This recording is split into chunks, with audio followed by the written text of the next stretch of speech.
Well, this is the first ever panel discussion for South Asian Heritage Month, and I want to thank all of you for contributing your time and getting involved with South Asian Heritage Month. And I think it's incredible that in 10 years' time we'll be so much more bigger and so much more, doing so many more events and stuff. But this is the first ever panel discussion we're having, and it's about inclusivity of the LGBTQ plus community. So that's incredible as it is. I just want everyone to go around, do a quick introduction of themselves and what pronouns they would like us to use. Hi, I'm Seeva. He, him. I'm Raheem. I'm also he, him. Oh, sorry, carry on. Sorry. I'm Seeva, he, him. I'm a musician, singer-songwriter, and music producer, and I do bits and bobs here and there as well. So that's me. I'm Raheem. My pronouns are he, him also. I'm a dancer, choreographer, multidisciplinary artist, and also an academic in gender performance, gender studies, specifically focusing on South Asian dance in Kathak. My name's Jai. My pronouns are she, her. So in my day job, I work with different organisations to sort of consult on the work that they're doing to make their workplaces more inclusive. And my non-day job is that I am also a dancer. I mix semi-classical, Indian dance and burlesque. And my name's Maya. I use she and they pronouns, and I'm a community organizer, a musician and an artist, and a facilitator and trainer. And right now I'm working on a dissertation on queerness and leftism in the South Asian diaspora, particularly in solidarity with Black liberation struggles. Amazing. Well, thank you guys so much. I'm going to start the panel discussion with a quote I've just put on Twitter as well. This is by Alex Leard, who is the founder of UK Black Pride. I fell apart crying because I thought I've been denied this feeling of pure belonging where I'm around people who look like me and love like me. And I think that's so powerful in the sense of what we want to create in the community and the space that we are trying to create in the South Asian community. What has been your experience, particularly in the South Asian community, towards the LGBT community in creating space and the need to create space? I think in the South Asian community, it can be tricky to blend being queer and being brown. I think, at least in my experience, it's sometimes people don't always think that those two things can combine and be together. So when it does, can be a bit more of a push for acceptance, not just from South Asian people, but also from other, people in the LGBTQ plus community, I think. Yeah, I think the same. I think it's still quite rare to find people that are South Asian and that are open to it. At the time you have to sort of make a concerted effort to find those people, to find those role models. And when you do, it's like, oh my God, it's so exciting. But yeah, it is sort of fighting that, okay, you have to get accepted by South Asian people because you're queer, have to get accepted by queer people because you're South Asian. And like fighting those two struggles and still trying to trying to indulge yourself in your identities and the way that they intersect is can be tricky at times, but ultimately I think that it just makes the experience so much more beautiful. I mean, do you think that there are spaces available for South Asians from the LGBT plus community available right now? I mean, I think that, oh, sorry. No, you go on. I was just about to say. I think that in terms of spaces available for queer South Asians, there are definitely spaces available. Whether or not they're above ground, that's a different topic of conversation. So we do have spaces, nights dedicated to things. I know that there are parties that are held for certain communities that do partake in, I guess, activities that you wouldn't really see above ground, or rather in daylight. But it's nothing sordid. It's just about them getting together and expressing themselves and expressing how they are and who they feel they are, And so there are definitely spaces that have been made in terms of queer nights that have, you know, given us gay thisy nights and so on and so forth. But there's not something that you would outwardly see, like, say, for example, on the South or Broadway. Like, it just wouldn't happen. I think So, it's I mean, yeah, sorry, go on, Maya. Yeah, I think it's also important to recognize that like the South Asian community is not a monolith, right? And the spaces that we create for queer folks or for folks with other marginalized identities may differ, based on what groups we are around. So I think like my experience in organizing spaces, be they South Asian spaces or like heterogeneous spaces, when I'm looking at how comfortable I feel being openly queer and being also obviously South Asian in a space, often that has to do with the caste dynamics in the space or the class dynamics in a space, or even the language that we're speaking, right, or the jargon that we're using, the assumptions that we're making about what it means to be normative. And so I think both here and as well as with my experience in the US where I grew up, where I'm seeing the largest sort of creation of spaces where being queer and South Asian are not in contrast but are linked together is by the spaces that are led by trans folks and Dalit folks and Muslim folks, you know, working class folks. And I think that's really important for us to be thinking about when we're discussing like what does it mean to be South Asian and in queer space or queer and in South Asian space. Absolutely. I think you really hit the nail on the head there. There's been times where I've gone into certain spaces, and I think this is with majority of people who are BAME, not just South Asian, but class spaces matter so much, whether or not how comfortable you feel, and the environment you feel. I feel like imposter syndrome kind of creeps in there as well. So even though you might be welcomed in that situation, in that space, you might not feel naturally comfortable. Absolutely. One of the things that we've naturally started discussing is nightlife as well. I mean, nightlife is so interesting because we do see events like Club Kali throwing, and Hungama as well, throwing events that's particularly tailored towards the South Asian community. But I mean, is that the only space that we should be fighting for as South Asians? I mean, one of the photographers that we've actually interviewed, and Raheem, you were actually shot by her. Alia is a photographer who did an incredible exhibition on the LGBT plus community for Saatchi Gallery, and just showcased these huge portraits of people from our community. So I feel like nightlife isn't the only sort of space that we should be discussing in this panel discussion. And the one that I really want to tailor this panel discussion towards is online activism and the need for us to create spaces on there. So there's platforms like Gaysians, there's platforms like sorry, I've gone, my mind's blank, but platforms like Gaysians who fight for our voices and stuff. What has, like, I know all of you guys individually also platform for the queer community as well. What made you take those steps to do that? I think it's just not, for me personally, it was not seeing anybody particularly in music. There are some incredible South Asian artists who are doing their thing in London where I am, and you know, the diaspora all over the world.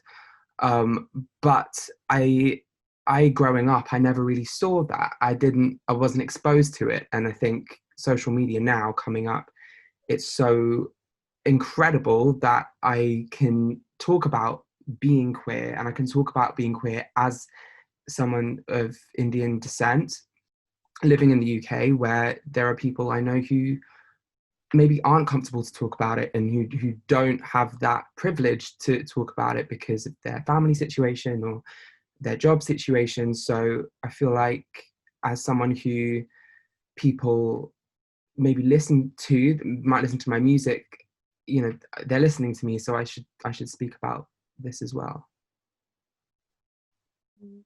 Yeah, I think kind of the same for me.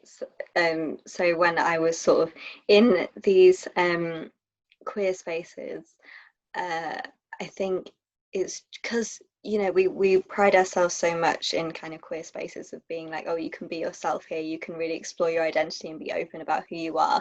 So then extending that to think, okay, you can be open about your race and your background and your ancestry, kind of expanding that explicitly to also mean that, I think is really important, because a lot of the time I think it just means, you know, in terms of your sexuality, rarely even your gender.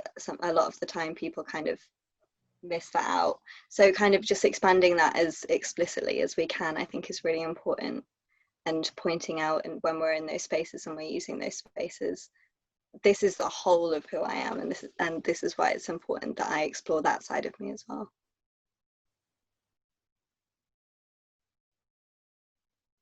Maya, do you want to add on to that? Sure, yeah. I think also like visibilizing the labor that's already being done to lift up the intersections between being South Asian and being queer is something that's really important for me. So in the organizing and activist spaces that I'm in, I think I'm really lucky to often be in spaces that are pretty explicitly centered on the labor of people of color, or BAME folks. And I think often though, we may see like South Asian folks, and particularly queer South Asian folks, fighting to be heard. And I think like being able to be vocal about the intersections of those identities also visibilizes that like we're not the first folks to be organizing like the deep legacy of the creation of home and community within Indigenous spaces in India or in all of South Asia, or other ways of creating home. I think a part of the practice that we do as queer South Asians, like whether online or in face-to-face spaces now. And so for me, it's about showing that like those identities don't conflict, and that in fact to be politically active, to be fighting and imagining a better world because I'm queer and because I'm South Asian is actually because I stand on the shoulders of so many folks who have done this before me. I mean, one of the my biggest worries about having this conversation was actually being bombarded with hate speech and being bombarded with messages. And it's funny enough, we're 6 minutes in, and we've already had one message. And this is why I feel like it's so important for us to create spaces specifically for the LGBT plus community within who are young and who still have not found allies or chosen families as such. I mean, I'm not going to read out the message because there's no point, but this is one of the reasons why we need to create these spaces. I mean, we've all met people who, growing up, or how do I word this, didn't have chosen families. And I mean, Raheem, once again, you were shot for the exhibition, which is based on chosen families. Can you explain a little bit about what it means for you to have a chosen family and why it was necessary for you to create that?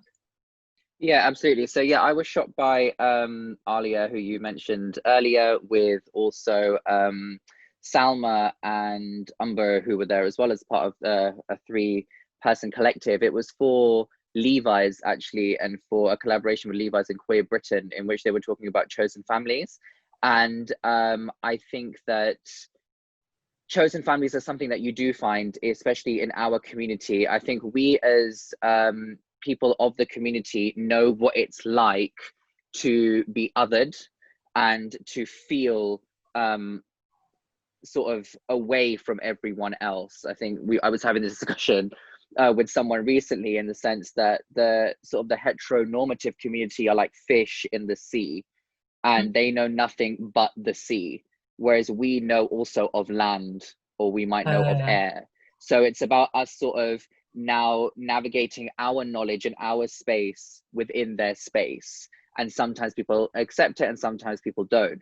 And I think to have a chosen family, and I have an incredible chosen family for myself, is very, very important, because that support system needs to be there. Because I don't particularly have very many friends in the LGBT community, I'll be honest. I've only got only a few friends, only a very select few friends. And that's not because of choice or anything like that, obviously, but it's just something with the way that my life has just gone. Yeah. but having a chosen family that does, you know, have cisgender people in it, or just have, you know, straight people in it, and all sort of different people of different areas, is incredible. And to be able to say that I have someone to always go to, you know, just in case a familial relative or an actual relative and blood relative isn't available for me there and then. So I think that's why it's important to have a chosen family. Absolutely. Speaking of, carry on. Next person. You just briefly touched on allyship, which is one of the points I wanted to make. The importance of having allies, and it doesn't have to be necessarily people from the queer community or South Asians as well. We need to have allies from every race and ethnicity and background and sexuality, as many as possible. I want you to go. I mean, Raheem, you've already touched on it, but what has your Seeva, Jay, and Maya, what's your experience been in terms of allyship in the community? Yeah, really, really positive. I think, yeah, a lot of the time where what we have struggles that intersect and interact with each other. And so it's really important to find the people that are struggling with things that are similar to what you are struggling with, and, you know, understand each other and learn from each other, because it just makes your position stronger. And obviously you're stronger when you're fighting for something and there's more of you. So I think especially now, sort of during lockdown, I'm really feeling the more of a sense of solidarity and allyship with so many people from so many different backgrounds who I relate to, and in very different ways, and talking about what we're struggling through and what we're thinking and the ways in which we're interacting with our identities, just makes the experience of exploring my own identity, feeling comfortable and feeling that I can fight for it, just so much stronger. So yeah, I feel it's really important to do it, for allyship to happen, you know, in a meaningful way. Yeah, I think I also I'm listening to what folks in community around me and organizing space are talking about in terms of really shifting us from thinking about allyship as in someone who, you know, perhaps shows up but isn't an active participant in struggle, to thinking about co-conspirators or accomplices, or the ways that what you just mentioned before, Jay, was the way that we're in shared struggle together. And I think I'm feeling really called to look at things through this lens, because I'm less interested in hearing about how someone is showing up for me purely altruistically, but more how they feel like their liberation is connected to the work that we're doing together. And I think that shows up on both sides, right? Like, queer South Asians are really showing up and leading a lot of the work that that's being done within the South Asian community to pull us into right relationship with Black folks, with Indigenous folks, to like really have us be building pan-racial solidarity. So I think like allies are great, but I'm really looking for comrades, so to speak, and I think I'm show up in this way, which is really heartening. Seeva, do you want to add something? Yeah, I mean, I guess it's all been said, but I think allies are vital, because without, you know, you can preach to the choir, and you can have support within the community, but at the same time, it needs to be everyone, bringing everyone up. And in the case of the queer South Asian community, other South Asians, just, you know what, it's just, we all have to be in this together. We all have to relate to each other in a way, because, you know, being queer and South Asian are parts of us, but it's not everything that makes us. And, you know, yeah, it's all been said. Okay, well, I'm going to take the conversation to be mostly based on online now. With the lockdown happening, and with the fact that, you know, some of us are based in London, which is one of the most expensive cities in the world, and quite often people from the queer community, from our community, have to move out of their homes and live somewhere else. So you've got rent to pay, you've got bills to pay, you've got X, Y, and payments to make. But if you're living paycheck to paycheck and your paycheck's been cancelled, you may have had to move back home into situations which can be mentally unhealthy and uncomfortable at times. Therefore, social media and the internet became a safe haven for a lot of people. Now, how do we, one, create these safe spaces online? Is it just through social medias, or should we be doing more things? And two, how do we protect these spaces? Open for anyone. I think Raheem's like, that's a big question. I think so. Before lockdown, I kind of just started really exploring the queer South Asian community in London. And I guess beforehand, I just hadn't immersed myself, even online, very much. And I came across Hungama, which have now turned their platform into an amazing kind of support network and channel for championing people across the queer spectrum, from different South Asian backgrounds. And I think I mean, I'm not sure what else can be done other than being on social media, but I think connecting with like-minded people whilst also having conversations, but not arguments as such, where people just, you need to listen to each other and we need to talk, and we need to be able to come to an agreement that, this is us, this is our safe space, this is what we need, and protect it. I mean, Seeva, could you tell us a bit about the things that Hungama has been doing over the lockdown? Yeah, so we had, with Hungama, they had live streams, a lot of live streams with South Asian creatives, queer South Asian creatives, and more recently they're having weekly takeovers, so they'll get a different person every week to kind of curate their space and have Instagram lives and conversations. And it's a place that I really found, watching these lives and being able to participate in conversations. There are more people doing it, but this is the kind of community that I've fallen into, and it's great. Yeah. Does anyone else want to add to that? Yeah, I think now it's becoming, I think there was like a peak in when doing things on social media was like, effective and was able to reach a lot of people. And I think that obviously that still happens, and things are more accessible now to people that live outside of big cities, and just people that it's just down to people that can access this on the internet, rather than people that can go to this space and pay to be in this and to travel and to be there. So it's obviously good for that reason and for a myriad of different reasons. But I think that also now because obviously now the internet is sort of crystallizing into a couple of social media platforms, we have relatively little control over what people actually see. So if you don't play the algorithm right, people won't see what you're posting. Certain things will be more visible than others, and it's usually certain people being more visible than others. So yeah, I think the challenge now in terms of online community spaces is trying to work around, okay, so we've got this sort of stumbling block in front of us, how do we move past that and sort of change the game a little bit so that what we're doing becomes even more accessible. I mean, do you have an idea of how to do that?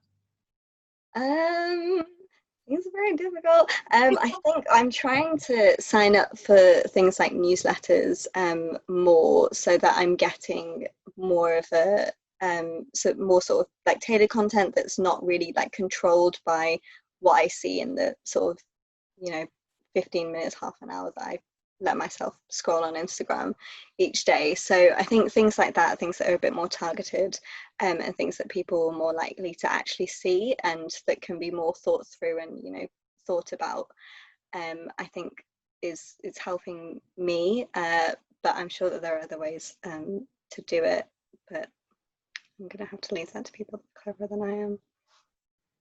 I'm sure there'll be a movement in that direction, hopefully. I mean, is that what we need? Do you all feel that we need a specific movement to create a space online? So say, for instance, it's like South Asian Heritage Month was created, just kind of like a movement as well. Would we need something that brings all South Asian queer people together, so under one banner or under one house or roof, or a week-long event where different people like Hadaya and people like Jin would come together and do specific events. And is that what we need in the future?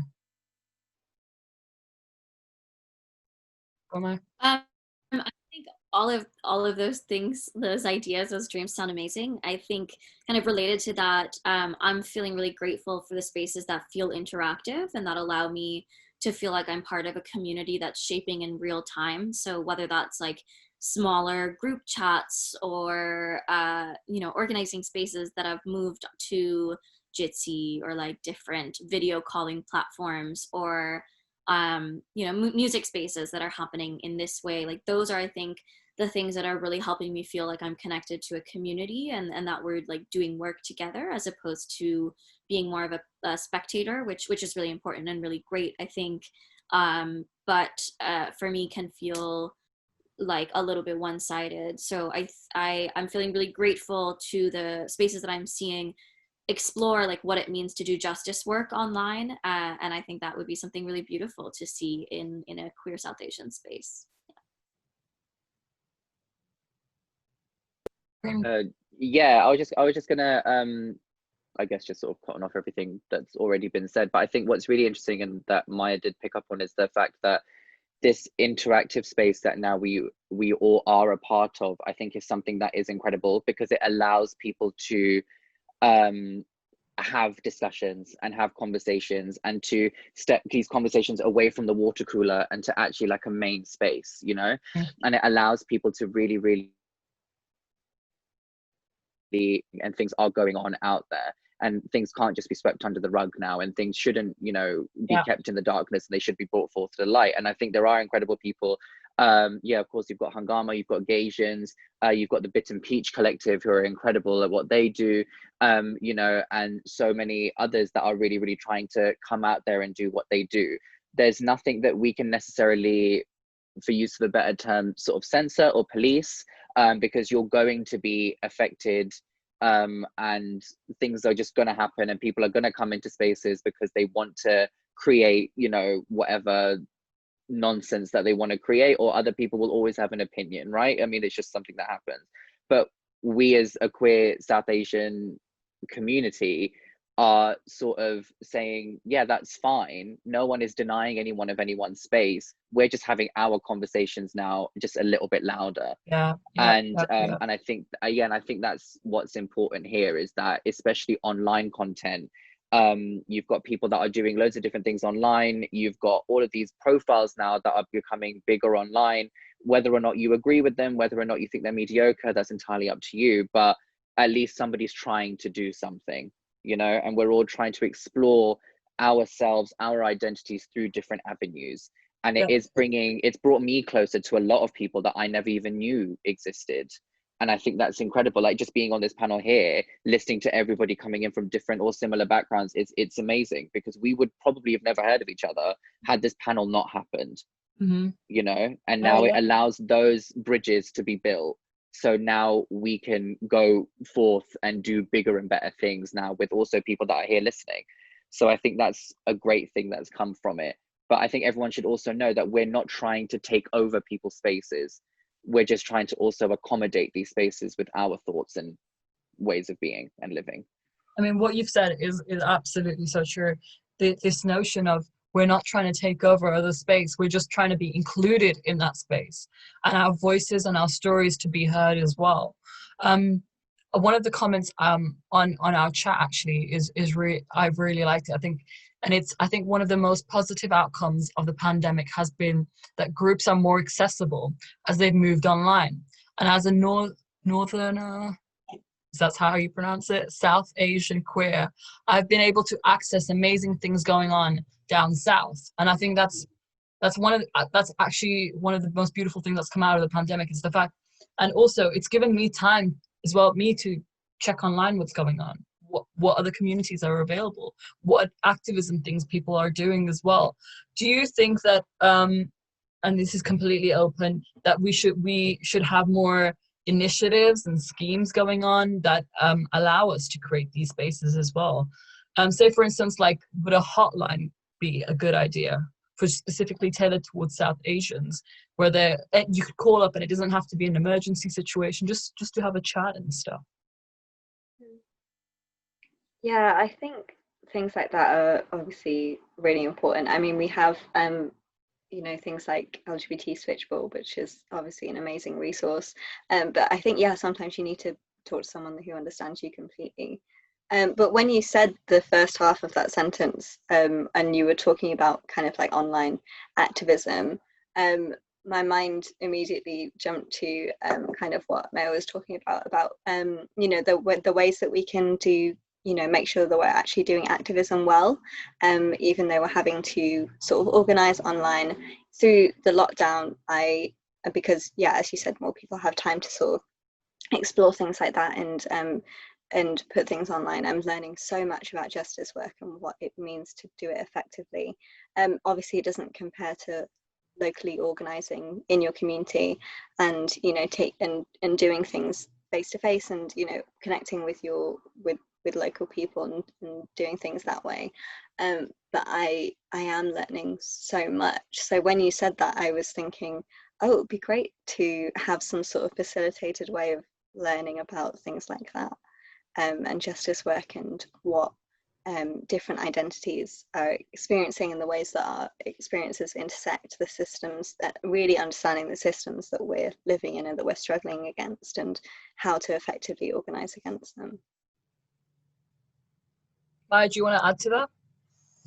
Yeah, I mean, I think I just really want to lift up the like way that you ended that statement in terms of understanding the systems, right? Because I think the question that you asked initially around like how are we creating these spaces that are safe, that are connecting folks across the country, but I think most importantly are connecting us in a shared analysis of systems change, right? Because I think we can ask for representation and we can ask for like more platforming of our stories, and that's all really helpful. But like ultimately, for me at least, in my political analysis and the analysis of many of the folks I'm working with, like most of the changes that we are demanding to see are going to inherently happen within a racialized capitalist system, right? And those things are baked within the government, within the structures that we live in, within the systems of policing and health, or what we consider to be health or not, who has access to care. And I think like I'm feeling really pushed by the analysis of disability activists right now who are like lifting up the ways in which how we're shifting under COVID are things that folks within this community have been talking about for ages. And so I think I'm really interested in like how talking about the ways that our identities intersect and the representation that we want is not just like a liberal model of seeing more stories of South Asian queer people, which is great, but can also open up space to shift the fundamental assumptions that we have about who deserves to be heard and who deserves to lead. We've got one question here, which is from the founder of Asians and the South Asian Heritage Month curator. And it is, what one thing, online and or offline, do you think would be a game changer for visibility and celebration of Desi queers?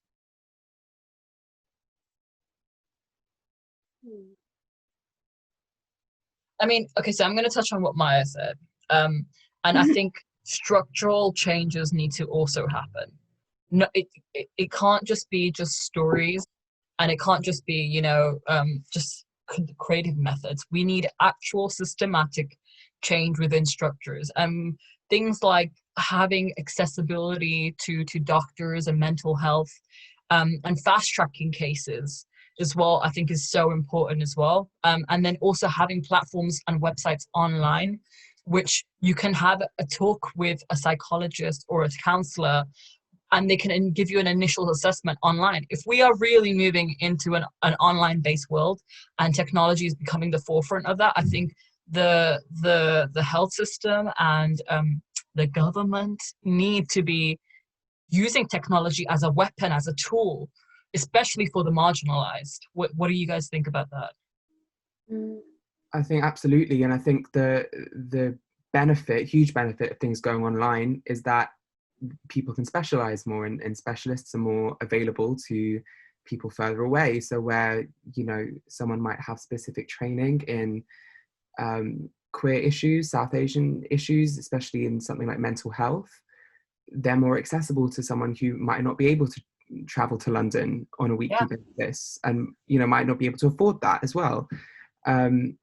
And I think it's just, I think training in general, just being included in healthcare, in policing, and, you know, all of these things, it's just so vital, because the way that you deliver a diagnosis, or the way that you know, are cautioned, it's got a very different effect if you are someone of a different background than if you are, you know, in a majority.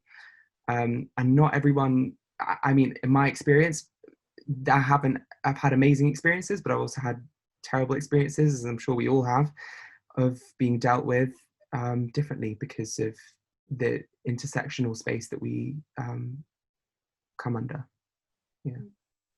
Yeah, I think I mean, this doesn't really encompass one thing that could be a game changer, but I think, yeah, that point about just making sure that people at all levels in all jobs understand what it means to be a certain person in the social system that we live in, and what that actually looks like, and what the systems are, and how they work, and who they designed to advantage and disadvantage. I think that is the way to get people to understand and celebrate different identities in a meaningful way that's not tokenistic or, you know, surface level. Just that understanding of how society actually works, and how the systems that we're living under actually work, and what they should look like, what they could look like, and in comparison to what they do look like. I think that would be the biggest game changer for me. So getting that, you know, training in, getting that education from, you know, from being a child at school level, having that understanding, and that kind of deeper understanding of those kinds of things, and then carrying that forward through every level of education and your new job training as well. I think rather than, you know, just kind of having to look for that and understanding that over, you know, a couple of years when you're you know, when you're a teenager and you're trying to find out more about your identity, and then you kind of accidentally understand all of these systems and how they work. I think just sort of making that more mainstream, and I think as you know, the people that do kind of understand those systems, or at least trying to put that knowledge out there and educate as many people as we can by doing things like this. So I recently just this week spoke on a webinar for a university institution, and I think there are people out there that are trying to sort of reach out to a lot of people, especially in the BAME minorities, in order to understand and in order to educate themselves in what needs to happen, in order for people like Jay was saying, at, you know, at primary school level, high school level, even university level, like even us as like us in our generations, however old we all are, like we grew up in this institutionalized racism essentially, you know, and to the point where universities, who are supposed to be open spaces and supposed to understand you and who you are majority, you know, run by cisgendered heterosexual white men and their people. So in order for them to understand us, the conversation was never done. This webinar that I did recently, the conversation was happening and people are trying to educate themselves. And I think it is about high time that people just asked the question and just said, well, how do we do this? And it really is up to us, especially, to create groups within these institutions and in front of these people, and to tell them this is exactly what's happening and this is what's going on. Now, it's not our job, and I want to stress this, I'm not trying to say it's our job to educate people, because they should be already going out there to educate themselves, absolutely. But I mean, I grew up in a very, very Caucasian environment where we were one of none colored families, like people of color that were there. And I grew up with a lot of people asking me many questions about my, you know, culture, my religion, my why do I look like this and dress like this, and, you know, blah blah blah. And I mean, I grew up in a way that I was like, well, it's fine for people to ask me questions, but then you get to a point where you're like, I'm a human, I'm just doing things a little bit, you know, differently culturally than everybody else is. But if people just were to listen, you know, and we just gave them the information, then that's all that needs to really happen. So that's the game changer, I think, is when people are actually online and creating these spaces and saying, this is what we're now doing, follow us and understand what we're doing, should you want to educate yourself and better yourself from the experience. Margon. I really resonate with all of that, and how do we like hold up our humanity as the core of our experiences, and not just sort of like commodifying who we are as something exoticized, you know, for the Western gaze. And I think that when I'm thinking about visibility, I'm thinking about those things, and I'm thinking about like who is the visibility for and who's controlling that narrative. So particularly in the wake of so my family's from India, and so I'll only speak to that perspective, but in the wake of the Supreme Court's decision to decriminalize gay sex, essentially it has actually nothing to do with being queer or trans. But anyway, to repeal Article 377, I think that there's a real risk of co-option of queer identities by the state, by a Hindu fascist state, right? So like an articulation of it being okay to be queer if you are rich, if you are upper caste, if you are fair-skinned and able-bodied and cisgender, right? So like this celebration of marriages between like very wealthy, mostly cis, mostly male queer South Asians, to me is not exciting in terms of representation or visibility. And so I think we need to be really careful about the way that homonationalism, as like Jessica Poor puts it, manifests in terms of like whose narratives are we getting caught up into, because visibility for visibility's sake really has the ability to shift and like fundamentally destroy the politicization of queerness and like what we all are working towards, I hope, you know? So I think for me, it's not just about like visibility and celebration, but it's about the recognition that even within the queer South Asian community, there are power structures, there are hierarchies that exist in the outside community as well. And we need to be thinking about not just like, do we have somebody who is the most palatable to a normative gaze, be it a Western gaze or a, you know, Hindutva oriented gaze, but do we really have folks from the margins who are leading and who are meaningfully leading and are not just being propped up because it's politically expedient? Yeah, absolutely. I mean, what you just said absolutely resonates with me so much. I mean, so as someone who's an ally, or as someone who's invested within the queer community in the South Asian community, what is the best step that people can take towards showing their support towards the queer community? Just be human. That's all I can say, is just don't see it as something that's completely alien and that's completely untoward. And like I've had this I mean, we've all had this conversation, I'm sure, a number of times with people. And one of the things that I always say, and I want, and I always like kind of resonate with, is for these families that deem it to be a choice, no one chooses to be othered in their life. No one, nowhere, I don't know how everyone else's experience was in utero, but for me, I was never given a form to tick off exactly what I wanted to be after I was born, okay? So there was no choice in this. And we aren't here to be othered. We are here to just live how we want to live. And, you know, there are people out here that really have an issue with it. And we can't do anything about that, right? But in terms of the allyship, it is literally just having a conversation and just speaking to a person purely on your surface level if you want, and then get deeper with it.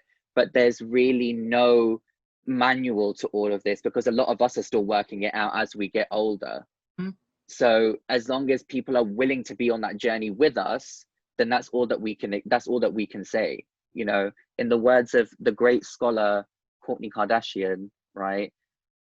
A horse can be led to water. No, what is it? You can lead a horse to water, but a pencil must be led. And you know, like, take that as you will, because it speaks volumes, right? Because the thing is, you can give people information and you can talk to people about things, and that's all you can do. And if you want to take it on, you take it on. But we're not here to baby you and to tell you, oh yeah, no, it's okay, you can do this, you can do you know what I mean? Just open your ears, have a conversation. What makes sense to you makes sense to you. If it doesn't make sense to others, end it. Like, that's all I can say in terms of allyship, is just have a conversation with someone. That's all it is. I think it's also, yeah, like, I think for me personally, I know that a lot of people are you know, that they're looking for, you know, visible signs that someone is being an ally to them, but for me, I'm more concerned with the way that that person's having those conversations with themselves. So, like, kind of, you know, we all have privileges, and you know, and we all are not privileged in certain areas, so we know what it is to be talking to someone and then kind of like notice things that they're saying or things that they're doing that make you realize, oh, they haven't examined where they stand in the world, and where I stand in the world, and you know, why those positions might be different and why those positions might be similar. I think it's really important, if you want to, you know, say that you're an ally, to think less about what it means to show you're an ally, and more about what it means to think like an ally. So, you know, kind of thinking about what your privileges are, what your privileges aren't, and just undoing and trying to undo as much as any of us can, the learn assumptions and things that we're you know, conditioned to think. So I was thinking about what Maya last said, and about who gets to be visible. And I think that a lot of the time, when people are like, oh, I'm learning to be an ally, I want to be an ally, they're thinking about one specific you know, group of queer people, or like this knowledge that they have, this like idea that they have in their head of what that looks like. But I think it's really important to think about, what does queer mean? It doesn't mean the same as, you know, kind of like LGBT, like happy, palatable, sort of you know, marketable image. It means to, you know, rebel against things, and to push boundaries, and to undo systems, and to not think like the way that they're conditioned to. What is queering? Something that's very different to you know, just kind of you know, existing and trying to make yourself as palatable as possible. So I think in that same vein, if you want to be an ally to queer people that are kind of queering those things, you have to do that. You have to think like that yourself, and kind of undo those assumptions, and stop looking for you know, kind of think, oh, okay, so I know gay people now, and I know these things about them, and I'm okay with them, and it's great, rather than thinking about, okay, so why do I need to know someone's gender in order to interact with them? Why do I feel offended when people haven't come out to me when they've known me for years? What is it that I'm assuming that I need to stop assuming, and I need to stop thinking in a certain way? That, I think, is true allyship, for me anyway. That's what I'm looking for. Yeah, I like want to echo all of that, and I think also a big part of showing up in solidarity, or committing to being an ally, like we said, is about the way that you're thinking about these questions, the way that you're educating yourself. But I think also like the commitment to the work of solidarity or allyship being a constant process, and not just being like discrete acts. And so we may like make mistakes, and we may get called out, and I think there's a commitment there to continuing to learn, and like doing that self-work with other folks who will hold you accountable, or, you know, like using the internet, looking at the amazing amount of study guides that have been created during COVID, that sort of thing. But like having an accountability circle of other folks who also are committed to being an allyship, so that you're not as Raheem said, like constantly asking questions of folks and expecting others to teach us how to learn. So I think it's like a commitment to making mistakes, but then becoming better. And then I think the second thing about being in solidarity or being in allyship that I really want to lift up is that it also means a certain giving up of the privileges that we hold. And that's not clear cut, right? Like it's not a ladder of some person is the most privileged and some person is the least privileged, but on a day-to-day basis, we are navigating social interactions where we may have more power or privilege or more marginalization or systemic oppression than folks.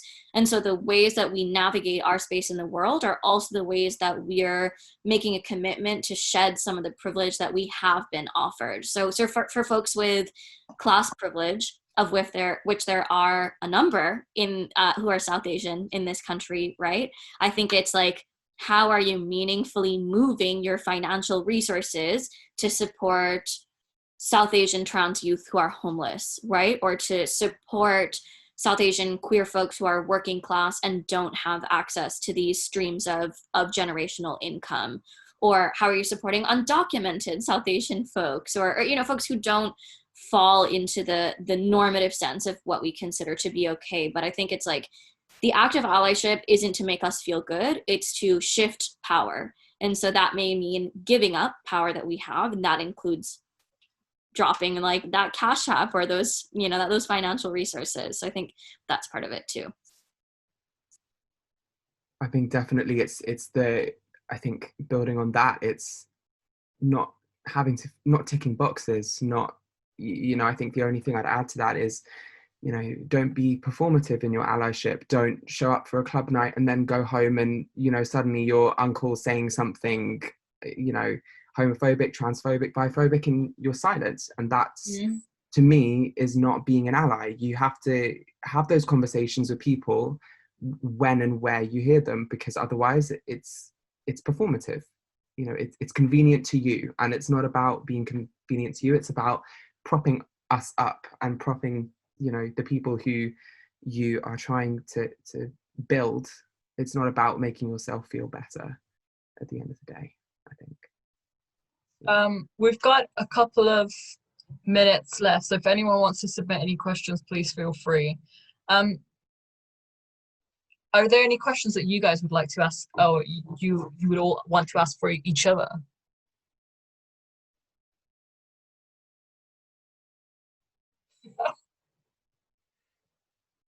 Everyone's kind of just put on the spot. I have a question. Go for it. You do body work, like those of you who are dancers or have other embodied practices. I'm curious about like how you think those practices can be lifted up to help us move through trauma. Because I think that for me as an organizer, so much of the work that we do is like in our heads, but we're actually like when we're out at a direct action or, you know, in a community meeting, like that trauma that we hold can really manifest in our bodies in a way that we might not even be conscious of. And so I'm feeling really inspired by somatics work that's teaching us to like be fully embodied and in that way be more fully human and like be in our dignity. So I'm curious, like if that's something that shows up for those of you who are dancers or do other sort of body work in your practice. Yeah, go ahead. Should I? Okay, yeah. Well, I have so as a Kathak dancer, I do a lot of pieces that tackle a lot of emotions and feelings in sort of storytelling. And I feel like that's one of the main ways that I have sort of tackled a lot of what I felt and have brought that into spaces. I think it's also really important to bring aspects of ourselves in our culture and stuff like that, because it also can be almost a form of educational things for others in one aspect, but also it allows people to vicariously sort of live through you through that, you know, short performative space that you're in. I can speak openly and honestly and say that I have been very blessed with the family that I have been given. So in the sense of what I tend to explore is very much the sort of the aggressions, the microaggressions that I've sort of felt within my own community, within the LGBT community, of being South Asian, being queer, being femme, being, you know, not what they would normally expect to see, and not a priority for many others. So I think in terms of exploring that trauma and bringing it to a space, I think it allows people to have a sense of vulnerability within themselves and see it reflected through you. And I think in terms of my body work, that's what I've always done, and gone out there and discussed things, and done it either through stand up on a microphone, in full drag, in half drag, as an androgynous performer, as anything, because it kind of gives that okay, you know, to like others to like say, yeah, you can do this. Like, we are doing this, and we are taking this back, and we're claiming it back. If that answers the question at all. Yeah, I think, yeah, similar for me. I mean, I think it's really a way of, you know, expressing your whole self through something physical, which obviously is, you know, expressing yourself in any way, you know, is in any way that you can, is obviously important. I'm not sure if I'd count this as like trauma as such, but I think a lot of my life, and I'm sure other people watching and you guys will relate to this, of kind of like quashing the ancestral part of my identity and not really interacting with it. Like, I don't really speak Punjabi, like I don't really know that much about you know, Sikhism or you know, like folklore and mythology that I know I have access to and I can tap into. I think taking the time on it as, like, you know, part of a journey of self-acceptance, of thinking about that and you know, educating myself and connecting with it is really important. And one of the most effective ways I found doing that is through dance. Like, it makes me really happy to be able to connect with that part of my identity in a physical way, rather than, you know, just reading about it or like, you know, meditating on it. I think actually, you know, doing it and taking part in it is really, really important. And I haven't, and it's actually been quite a recent thing that I've started, you know, like learning semi-classical styles and you know, like, you know, really interacting with what that means in terms of dance. I think it's just, I'm using what I do as a way to interact with that part of my identity that I've, you know, spent a lot of time ignoring. So yeah, it is really important in order to sort of undo that way of thinking and that way of sort of quashing that part of myself. It's very healing. Well, we've had a few different questions, but one of them, and I think that question is so big and broad that I don't think we can cover it. And I think it might be something that, whether it's South Asian Heritage Month or Ruthless, we'll have a much bigger discussion on. And that's the struggle against racism within LGBTQ+ communities. But that's a huge conversation, and I think that's something that we can plan down the road. But yeah, I just want to, I think we're running out of time now. I just want to thank Raheem. Did you want to say anything? No, I just wanted to say that I think we've all kind of touched upon it a little bit. I think when Maya also spoke about this, you know, like the whole Fair and Lovely colorism, with the idea of like, it's okay to be LGBT if you're of a certain class, if you look a certain way, if you are a certain way. And I think it has been touched upon. I'm sure that we've all, because I mean, for example, I come from a multi-faith background. Like we have many faiths in our background. My father's also English, so that we threw that into the mix in our family. So like, you know, I think there is a lot of racism within our own communities, especially in the LGBT community, where people know about, I think, just in sort of normative states, they know, like, you know, no Asians, no Black, no this, no that, whatever, whether you have these like preferences. But I think we've kind of all touched upon it in a sense that, we've definitely done that. Yeah. I do think it could warrant a much bigger discussion down the road as well. Oh yeah, massive. I'm sure it will.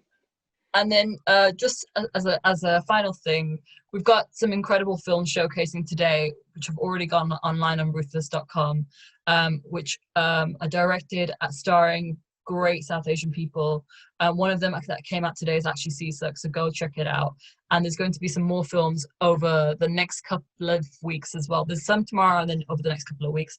But we will be having another panel discussion centered on the LGBT+ community on the 8th, or I've forgotten, the 9th of August as well. So watch out for that. I just want to thank all of you for being part of this conversation and participating and engaging, and everyone else who's been attendee, thank you so much. We really appreciate everything. If you chimed in the middle or at the end, you can check out this interview on YouTube much later down the road.